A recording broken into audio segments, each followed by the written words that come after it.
In this presentation, I want to spread awareness about the problem that is biodiversity loss and explain how does it begin and how can we solve it. Hello, my name is Cezar Mazur. I studied at Theoretical High School Horizon, Ciocana branch, and I came here today to talk about a serious problem, the problem that is biodiversity loss. But before I start this presentation, I would like to ask some questions, which I'll also answer along the way.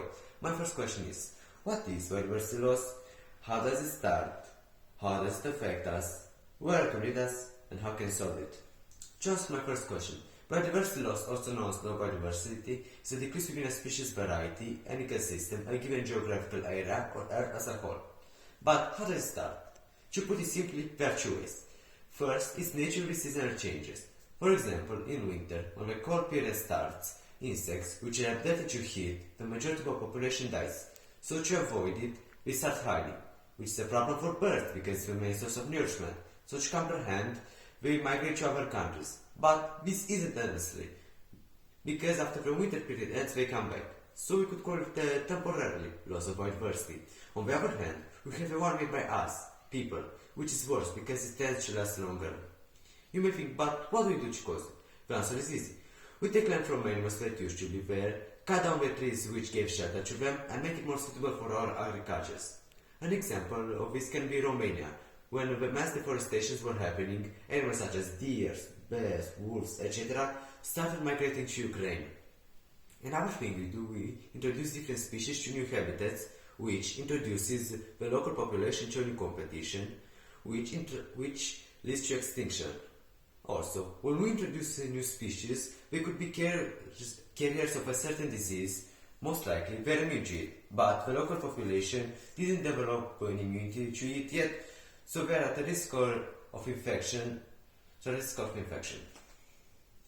Problems can also be seen in ocean, such as ocean acidification. When we burn fossil fuels such as coal, gas and oil, that rises into the atmosphere and dissolves into the ocean. This is a problem for species such as oysters and corals. Another thing we do is overfishing, which affects the speed of a population they breed at and mature, and the size of a population, which makes an imbalance in the marine life. But what will happen if we don't have a change in this lifestyle? Most likely, species will start getting extinct, such as special species, because they need special food, habitat and condition, but general species will survive because they are adapted to a wide variety of food, habitat and condition. Also, animals and plants that are kept around the house, such as pets, decorational plants, crops, will also survive. In nature, because of food being narrowed down, animals will start migrating to other places, which will add a new link to the food chain at the local ecosystem. On the same topic, the food chain will become very similar to a lot of animals because of food being narrowed down. But what can we do to stop this problem? We should start